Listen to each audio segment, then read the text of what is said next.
এর আগের দিন আয়তাকার কাঁচের স্ল্যাবে প্রতিসরণটা পড়িয়েছিল।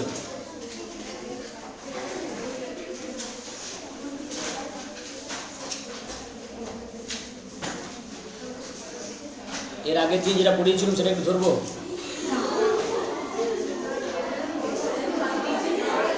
কথাটা বন্ধ করো, একটু বন্ধ করো।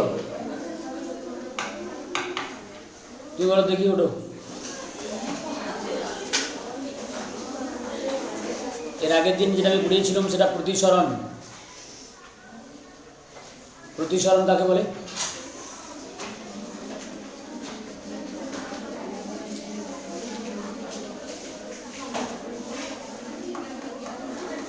তুই বলো তো।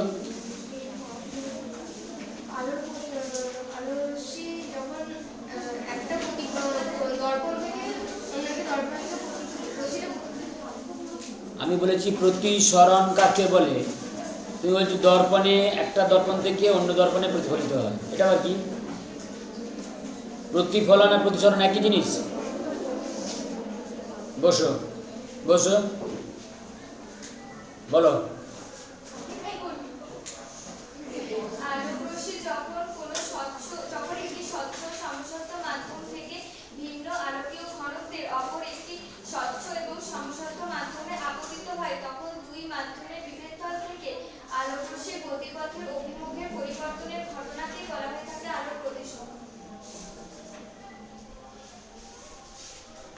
এখানটা একটু মনে হচ্ছে ভুল হলো, যে আলোকীয় এক ঘন মাধ্যম থেকে অন্য মাধ্যমে আপতিত হয় না, ওই আপতিত হয় দুই মাধ্যমের বিভেদ তলে। আপতিত হয়ে এক ঘনমাধ্যম থেকে অপর ঘনমাধ্যমে বা ভিন্ন ঘনত্বের ঘনমাধ্যমে প্রবেশের সময় বা প্রতিসরণের সময়, প্রবেশের সময়টাই ভালো, বা নির্গমনের সময়, এটাই সবচেয়ে ভালো হয়। বসো।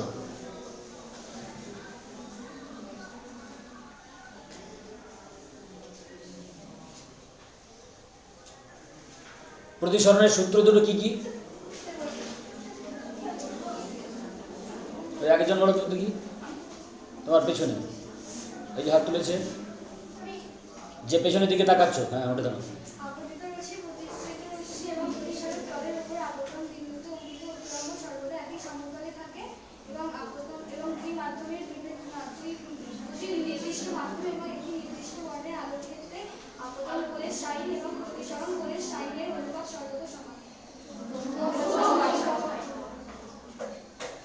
এই ধ্রুবকটাকে কি বলা হয়েছিল?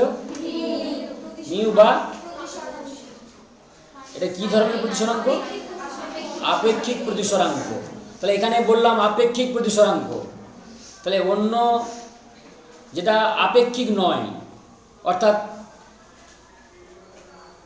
পরম প্রতিসরাঙ্ক বলে কিছু আছে নাকি? সেটা কি? এটা বললাম যে রিলেটিভ রিফ্র্যাক্টিভ ইন্ডেক্স। আসতে এটা বলছি রিলেটিভ রিফ্র্যাক্টিভ ইন্ডেক্স। আচ্ছা, এই যে এখানে বলছি যে আপেক্ষিক প্রতিসরাঙ্ক, প্রকৃতপক্ষে তাহলে কার সাপেক্ষে কার প্রতিসরাঙ্ক? কি কি বলো বলো? প্রথম মাধ্যম মানে কার প্রথম মাধ্যম? কে দ্বিতীয় মাধ্যম? এখানে কে প্রথম মাধ্যম?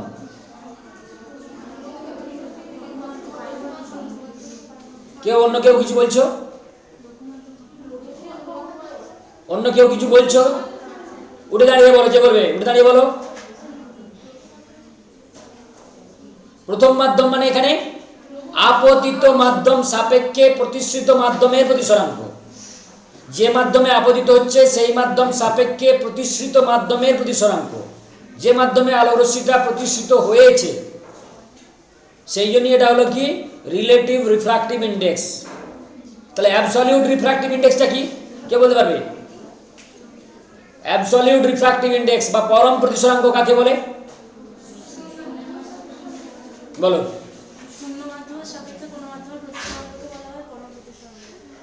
শূন্য মাধ্যম সাপেক্ষে কোনো মাধ্যমের মানে নমুনা মাধ্যমের বা পরীক্ষাধীন মাধ্যমের প্রতিসরাঙ্ককে বলা হচ্ছে কি পরম প্রতিসরাঙ্ক। এই পরম প্রতিসরাঙ্কটা কিভাবে পরিমাপ করা হয় তাহলে? পরম প্রতিসরাঙ্ক মানে পরিমাপের রাশিমালাটা কি? এরকম একটা ছিল তথ্য যে পরম প্রতিসরাঙ্কের মান ক্লাস 8-তেই ছিল যে পরম প্রতিসরাঙ্কের মান সর্বদাই গ্রেটার দ্যান 1 কেন হয়? তাহলে সেই রাশিমালাটা কি? পরম প্রতিসরাঙ্ক পরিমাপের রাশি মানে কি? অ্যাবসলিউট রিফ্র্যাক্টিভ ইনডেক্স পরম প্রতিসরাঙ্ক সমান বসো।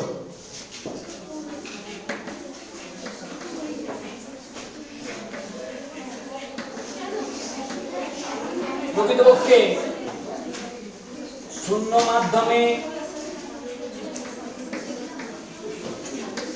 মাধ্যমের প্রতিসরাঙ্ক ডিভাইডেড বাই পরীক্ষাধীন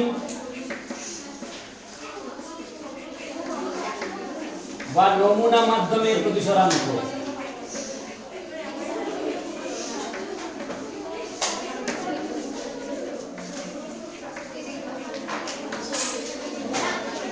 এবং এটাকে আমরা পাই কি আকারে? শূন্য মাধ্যমে আলোকের গতিবেগ কত? শূন্য মাধ্যমে আলোকের গতিবেগ 3 × 10⁸ মিটার পার সেকেন্ড বা 3 × 10⁻10 সেন্টিমিটার পার সেকেন্ড। বসো। শূন্য মাধ্যমে আলোকের বেগ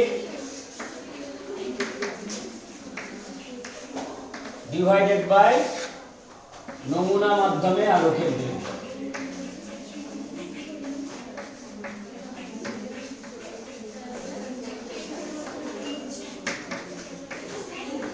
প্রকৃতপক্ষে শূন্য মাধ্যমে আলোকের বেগটা ম্যাক্সিমাম, যেটা বললাম 3 × 10⁸ মিটার পার সেকেন্ড বা 3 × 10⁻10 সেন্টিমিটার পার সেকেন্ড, এটা হলো ম্যাক্সিমাম। কারণ কি? অপরাপর যে কোনো বাস্তব মাধ্যমের ক্ষেত্রে বা ভিন্ন ঘনত্বযুক্ত মাধ্যমের ক্ষেত্রে শূন্য মাধ্যমের তুলনায় আলোকের গতিবেগ নমুনা মাধ্যমে বা পরীক্ষাধীন মাধ্যমে গতিবেগটা সবসময় কম হয়। তাহলে একটা ভগ্নাংশ রাশি উপরে লবের মানটা বড় আর হরের মানটা ছোট, তার মানে সেটা কি অপ্রকৃত ভগ্নাংশ? তার মানে কি সেটা অবশ্যই গ্রেটার দ্যান 1। এই জন্যে পরম প্রতিসরাঙ্কের মান সর্বদাই 1-এর বেশি হয়। এরপরে যেটা আমরা পড়বো আজকে যে প্রতিসরাঙ্ক, সেখানে আমি আয়তাকার কাঁচের স্ল্যাবে আলোর প্রতিসরণটা দেখিয়েছিলাম। সেখানে শুধুমাত্র কি হয় যে প্রতিসৃত আলোকরশ্মিটা আপতিত আলোকরশ্মির সঙ্গে শুধুমাত্র সমান্তরালভাবে নির্গত হয়। তার মানে সেখানে কিন্তু চ্যুতির পরিমাণটা হয় ন্যূনতম। সবচেয়ে কম পরিমাণ কৌণিক চ্যুতি বা বিচ্যুতি ঘটে, সেটাকে বলা হয় মিনিমাম ডিভিয়েশন বা ডেলএম। তাহলে ন্যূনতম চ্যুতির শর্তটা কি ওখানে? যে এক পৃষ্ঠে আপতন কোণটা অপর পৃষ্ঠের নির্গমন কোণ বা প্রতিসরণ কোণের সঙ্গে যদি সমান হয়, তাহলে আপতিত আলোকরশ্মির সঙ্গে প্রতিসৃত আলোকরশ্মিটা সমান্তরাল হয় এবং সেখানেই চ্যুতিটা হয় ন্যূনতম। এবারে আমরা এখানে আয়তাকার কাঁচের স্ল্যাবের ক্ষেত্রে যেমন দেখলাম, সেখানে তাহলে প্রতিসৃত আলোকরশ্মিটা শুধুমাত্র কি ঘটে? এটা আয়তাকার কাঁচের স্ল্যাবের ক্ষেত্রে আলোকরশ্মিটা শুধুমাত্র পার্শ্ব সরণ ল্যাটারাল ডিসপ্লেসমেন্ট ঘটে। সেটা কেমন? কতখানা পার্শ্ব সরণ ঘটেছে? এটা আমার একটা আয়তাকার কাঁচের স্ল্যাব,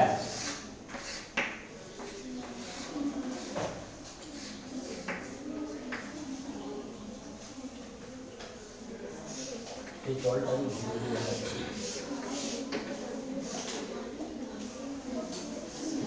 এইটুকু দেখাচ্ছি।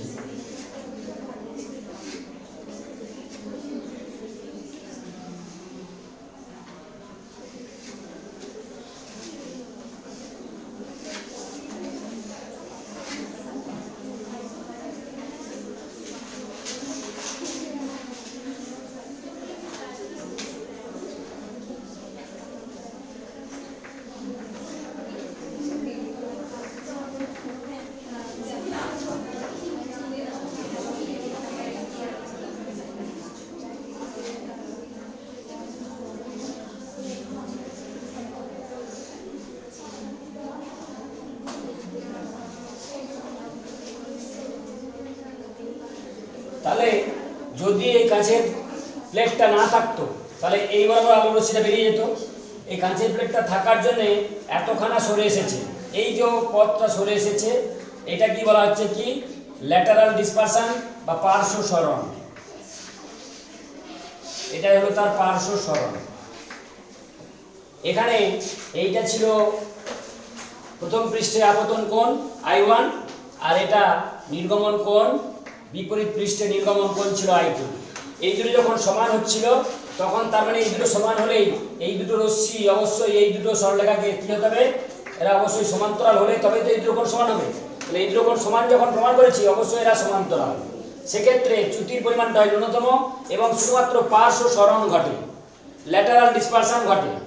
এরপরে আমরা প্রতিসরণ আরেকটা প্রতিসারক তল, এটা যেমন একটা প্রতিসারক তল বা প্রতিসারক মাধ্যম, এর পরবর্তী ক্ষেত্রে যে প্রতিসারক মাধ্যমটা আমরা দেখব সেটা হচ্ছে একটা প্রিজম, বা অনেক ক্ষেত্রে উচ্চারণটা এরকম হয় প্রিজম, কিন্তু মানে অনেক টিচার এটাকে বলেন প্রিজম, কিন্তু এখানে আমি প্রিজম হিসেবেই বলবো সবসময়। তো প্রিজমের ক্ষেত্রে এটা একটা কি, প্রিজম কি যদি বলে, একটা আলোকীয় সমসত্ব স্বচ্ছ মাধ্যম যেটা হচ্ছে তিনটে আয়তাকার তল এবং দুটো পার্শ্বকার মানে ত্রিভুজাকার পার্শ্বতল নিয়ে সীমাবদ্ধ একটা ত্রিমাত্রিক সমসত্ব স্বচ্ছ প্রতিসারক মাধ্যম। তিনটে আয়তাকার তল, একটা বইকে যদি আমরা এইভাবে দান করে দিই, দেখি টেক্সট বইটা দেখি, ওই বইটা দেখি নিচে বইটা, এটা একটা প্রিজম আকৃতি। এটা কখন এটা একটা প্রিজম, এটাকে যখন আমরা এইভাবে দাঁড় করে দিচ্ছি এটা একটা প্রিজম, ত্রিমাত্রিক প্রিজম। এই তলটা আয়তাকার, এর নিচের তলটাও আয়তাকার, আর এই পাশের তলটাও আয়তাকার, আর এই দুপাশের দুটো তল ত্রিভুজাকার তল। এই পাঁচটা তল দ্বারা সীমাবদ্ধ একটা সমসত্ব স্বচ্ছ প্রতিসারক মাধ্যম হলো প্রিজম। এটা ত্রিমাত্রিক অবশ্যই, কারণ এটা 3 ডাইমেনশনাল, এর দৈর্ঘ্য প্রস্থ উচ্চতা তিনটেই আছে। এইটা হলো প্রিজম। তাহলে একটা সমসত্ব স্বচ্ছ প্রতিসারক মাধ্যম, তার মানে এর মধ্য দিয়ে আলোরশ্মি চলে যেতে পারে অতিক্রম করে। তাহলে এক্ষেত্রে একটা ত্রিভুজের যদি আমরা ক্রস সেকশন নিই, প্রস্থচ্ছেদ নিয়ে এই ত্রিভুজাকার পার্শ্বতলে একটা তির্যকভাবে আপতিত আলোকরশ্মি প্রিজম অতিক্রম করে বাইরের দিকে প্রতিষ্ঠিত হওয়ার সময়, মানে বায়ু মাধ্যম থেকে প্রিজমে, প্রিজম থেকে আবার বায়ু মাধ্যমে প্রতিষ্ঠিত হওয়ার সময় ওই আপতিত আলোকরশ্মির আমরা চ্যুতির মান নির্ণয় করব। তার অরিজিনাল গতিপথ থেকে বা প্রকৃত পথ থেকে সে কতখানি সরে যাচ্ছে, ডিসপ্লেস হচ্ছে, সেটা আমরা বের করব। সেই জন্যে তাহলে প্রিজমের এইগুলো কি, যখন আমি এইভাবে প্লেস করেছি, এইটা হলো ভূমিতল বা বেস, নিচের অংশটা নিচের আয়তাকার তলটা হলো ভূমিতল বা বেস, আর উপরের দুটো তলের সংযোগ রেখাটা কি, এটা বলে প্রান্ত রেখা বা ধার বা কিনারায়, যেগুলোকে আমরা যেমন ত্রিভুজাকার তলের ক্ষেত্রে বলি, এটা হলো প্রান্ত রেখা।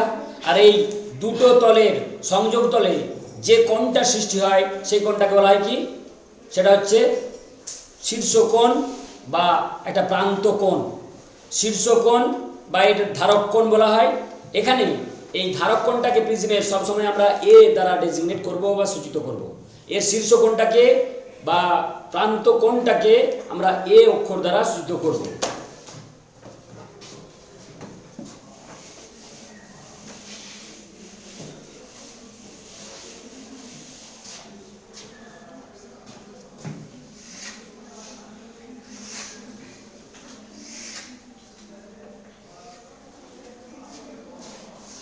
এটা একটা ত্রিভুজাকার প্রিজমের মানে প্রিজমের ত্রিভুজাকার পার্শ্বতল, পার্শ্বতল যুক্ত একটা প্রস্থচ্ছেদ ক্রস সেকশন। এখানে এ বি সি প্রিজম, মানে এ কোণটা হলো প্রিজমের শীর্ষকোণ। এখানে এই A B C প্রিজমের A B তলে একটা আলোকরশ্মি আপতিত হয়েছে, তির্যকভাবে একটা আপতিত আলোকরশ্মি পি কিউ একটা আলোকরশ্মি আপতিত হয়েছে। তাহলে কিউটা হলো আপতন বিন্দু, এই আপতন বিন্দুতে আমি অভিলম্ব টানছি,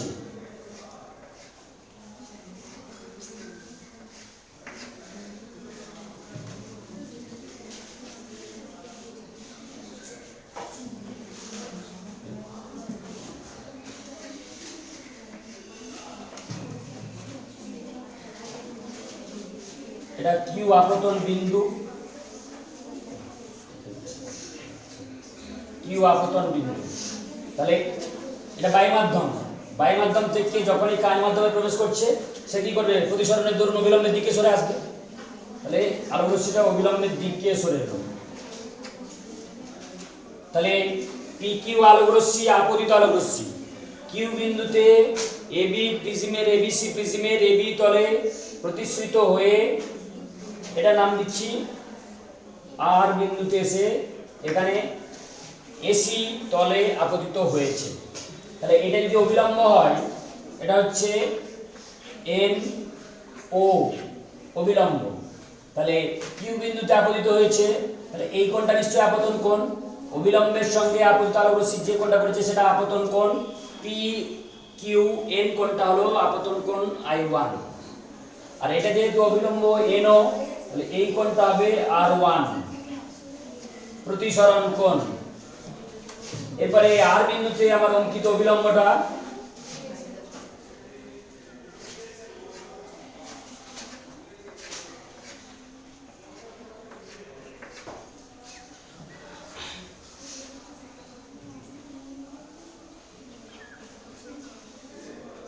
এটা আর, এখান থেকে আলোক রশ্মিটা অবিলম্ব থেকে দূরে সরে যাবে।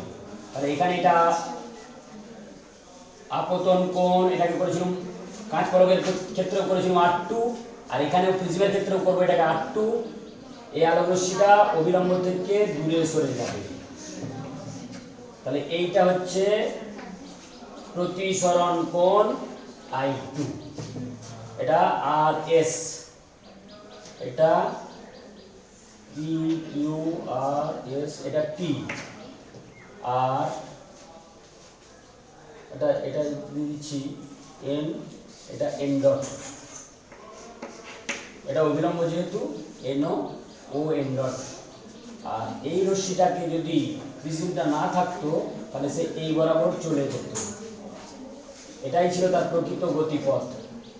তার মানে এটা হচ্ছে x, আর এখান থেকে আলোক রশ্মিটা এই বরাবর বেরিয়ে গেছে, তার মানে এটাকে যদি যোগ করি,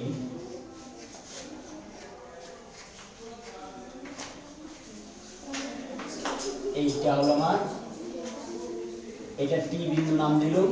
তাহলে এইটি হলো আমার, এইটা অরিজিনাল গতিপথ, এই বরাবর তার বেরিয়ে যাওয়ার কথা, আলোক রশ্মিটা এই বরাবর চলে যাওয়ার কথা, বেরিয়েছে এই বরাবর, কাঁচের ভিতরে এখান থেকে এতটা সরে এসেছে, এখান থেকে এতটা সরে এসেছে, তারপর আবার বায়ু মাধ্যমে যাওয়ার সময় এখান থেকে এতটা সরে এসেছে, অর্থাৎ তার আপেক্ষিক সরণ বা মোট মানে কৌণিক চ্যুতিটা কতটা, এই বরাবর যাওয়ার কথা ছিল, সে এই বরাবর বেরিয়ে গেছে, মোটের উপর মোট চ্যুতি হলো এইটা, এটাকে বলা হচ্ছে কি মানে RTX, এটাকে বলা হয় ডেল্টা।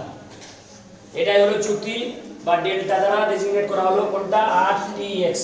তাহলে এখানে RTX, অ্যাঙ্গেল RTX সমান কৌণিক চ্যুতি, বা এটাকেই বলছি কি ডেল্টা।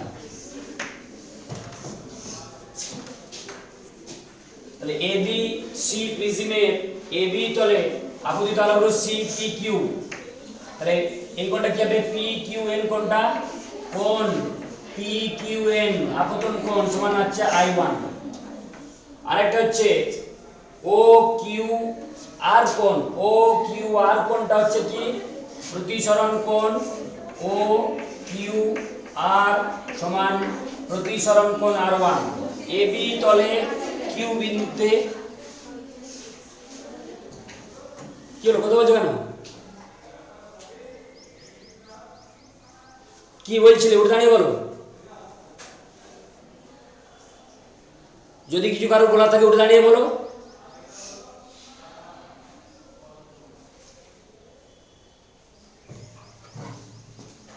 এরকমটা করবে না। OQR কোণটা, OQR কোণটা হলো R1, এই কোণটা I1, এটা R1। তাহলে দেখো এখানে NO আর PX বা PT, এই সরলরেখা দুটো পরস্পরকে Q বিন্দুতে ছেদ করেছে, এই সরলরেখা দুটো পরস্পরকে Q বিন্দুতে ছেদ করেছে। তাহলে Q বিন্দুতে ছেদ করলে NO এবং PT সরলরেখাটা পরস্পরকে Q বিন্দুতে ছেদ করার দরুন এই কোণটার সঙ্গে এই কোণটা তো সমান, কোণটা এটা বিপ্রতিভ কোণ। তাহলে এখানে লিখবো অ্যাঙ্গেল PQN সমান অ্যাঙ্গেল OQT, কারণ কি এটা বিপ্রতিপ কোণ বলিয়া, বিপ্রতিপ কোণ বলিয়া। তাহলে এটা সমান কি হয়ে যাবে, এটা গোটাটা সমান হয়ে গেল I1, OQT সমান I1, আর এই কোণটা দেওয়া আছে R1, তাহলে এই কোণটার মান কত, অতএব কোণ RQT, RQT সমান হলো কত I1 মাইনাস R1। এই আর কিউ টি কোণটা হলো I1 মাইনাস R1।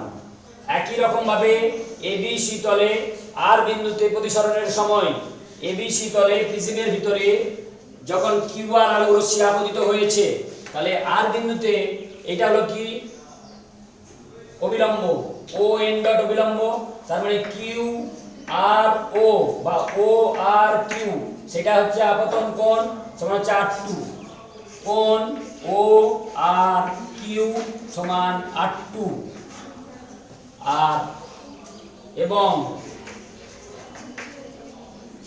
কোণ এস আর এন ডট সমান হচ্ছে I2। এখানে দেখো এই সরলরেখাটা কোনটা টিএস এবং ও এন ডট বা এন ডট ও, টিএস এবং এন ডট ও সরলরেখা দুটো পরস্পরকে আর বিন্দুতে ছেদ করেছে, তাহলে এই কোণটার সঙ্গে এই কোণটা হবে কি বিপ্রতীপ কোণ, এই কোণটার সঙ্গে এই কোণটা বিপ্রতীপ কোণ, কোন কোণটা? অতএব এখানে লিখব এস আর এন ডট সমান বিপ্রতীপ কোণ ও আর টি সমান I2। এটা তো I2, তাহলে এই কোণটা কতটা I2 আর এই কোণটা কত R2, অতএব এই কোণটার মান কত? অতএব অ্যাঙ্গেল টি আর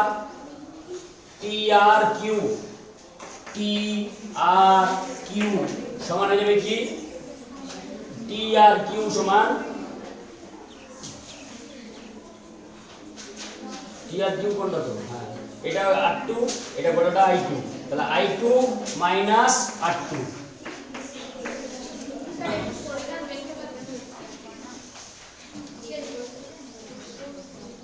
এখানে দেখো এই কোণটা পেয়েছি কত টি কিউ আর বা আর কিউ টি কোণটা পেয়েছি I1 মাইনাস R1, মানে এই কোণটার মান হলো I1 মাইনাস R1।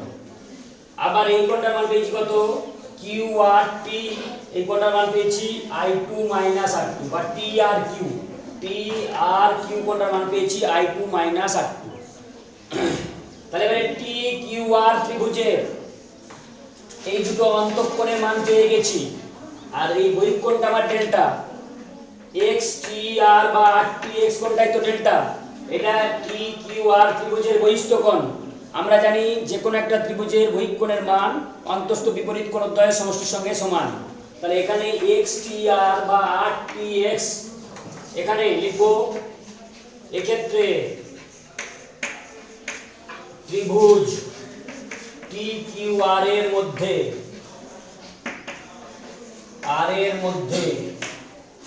বহিস্থ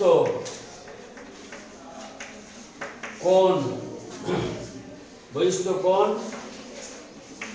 RTX সমান অন্তস্থ বিপরীত কোণ RQT প্লাস কোণ TRQ সমান হয়ে যাবে কি I1 মাইনাস R1, এটা বেরিয়েছে I1 আর কিউটিটা বেরিয়েছে I1 মাইনাস R1 আর T আর কিউটা বেরিয়েছে I2 minus R2, I1 minus R1 plus I2 minus R2। এবার এগুলো যোগ করলে I1 প্লাস I2টাকে এক জায়গায় লিখলাম, এটা প্লাস আছে, মাইনাসটা কমন নিয়ে নিলাম, মাইনাস R1 প্লাস R2। তাহলে RTXটাই কি এটাই তোমার ডেল্টা আগে বলা আছে, তাহলে ডেল্টা সমান, অতএব ডেল্টা সমান হলো কি I1 minus R1 plus I2 minus R2 বা I1 plus I2 minus R1 plus R2, এটা হলো ডেল্টার মান। এই ডেল্টার মানটা পেয়েছি এখানে এরকম I1 plus I2 minus R1 plus R2। এরপরে এই জায়গায় আসছি, এই R1 প্লাস R2টাকে রিপ্লেস করব ত্রিভুজের শীর্ষ কোণ A দ্বারা, এখানে মুছে দেব।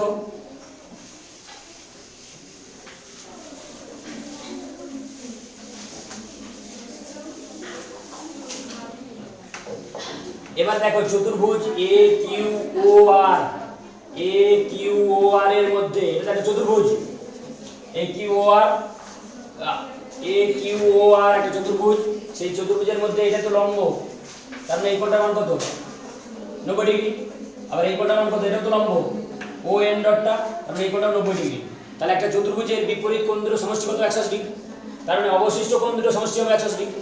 তাহলে এখানে লিখবো চতুর্ভুজ, চতুর্ভুজ এ কিউ ও আর, এ কিউ ও আর এর মধ্যে, এ কিউ ও আর এর মধ্যে কোণ এ কিউ ও সমান 90 ডিগ্রি। যেহেতু এখানে ও এন লম্ব এ বি, যেহেতু ও এন লম্ব এ বি, আবার কোণ এ আর ও সমান 90 ডিগ্রি। কেন না, যেহেতু ও এন ডট লম্ব এসি, অতএব কোণ এ কিউ ও প্লাস কোণ এ আর ও সমান 90 ডিগ্রি প্লাস 90 ডিগ্রি সমান 180 ডিগ্রি। অতএব অবশিষ্ট, অবশিষ্ট কোণ এ প্লাস কোণ কিউ ও আর সমান 180 ডিগ্রি। কিউ ও আর, এবারে কিউ ও আর ত্রিভুজটার মধ্যে এই কোণটা আর1, এই কোণটা আর2, তাহলে এই কোণটা মান কত, 180 ডিগ্রি মাইনাস আর1 প্লাস আর2। ত্রিভুজের তিনটে কোণের সমষ্টি কত, 180 ডিগ্রি। অতএব এই কোণটা আর1, এই কোণটা আর2, অতএব এই কোণটার মান হয়ে যাবে 180 ডিগ্রি। এখানে লিখবো, এখানে এটা লিখতে হবে যে কোণ এ প্লাস কোণ 180 degree minus 180 degree minus আর1 plus আর2 সমান 180 ডিগ্রি। এখানে লিখবো যে যেহেতু কোণ কিউ ও আর সমান 180 ডিগ্রি মাইনাস আর1 প্লাস আর2, এটা লেখা থাকবে। তাহলে এখানে এই 180 ডিগ্রিটা আমি যদি ব্র্যাকেটটা তুলেও দিই, এই ব্র্যাকেটটা রাখার দরকার নেই এখানে, তাহলে plus 180 degree plus 180 degree cancel করলো, তাহলে কোণ এ বা কোণ এ সমান কি হয়ে যাবে, আর1 প্লাস আর2। তাহলে শীর্ষ কোণটা বা প্রান্ত কোণটা এই আর1 প্লাস আর2 সঙ্গে সমান।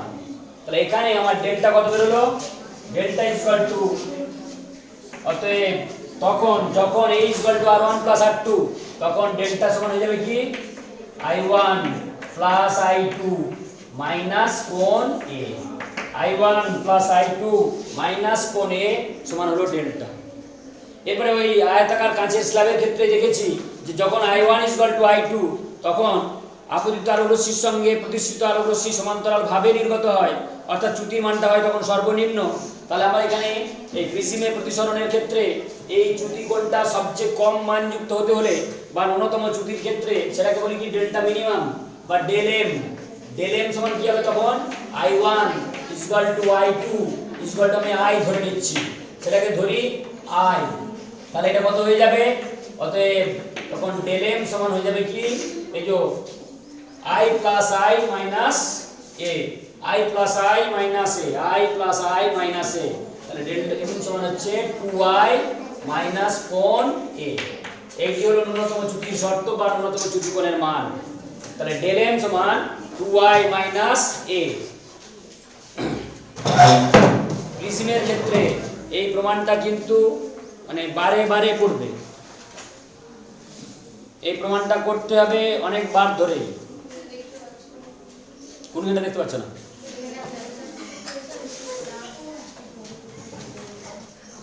ডায়াসের উপরে এরকম থাকলে এরকম।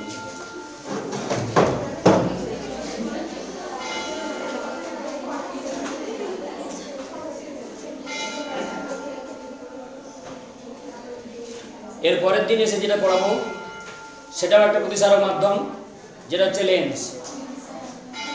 এর আগের দিনই বলেছিলাম যখন অবতল দর্পণ পড়াচ্ছিলাম যে অবতল দর্পণে যে সমস্ত ঘটনা ঘটছে সে একই ঘটনা ঘটবে কিন্তু উত্তল লেন্সের ক্ষেত্রে।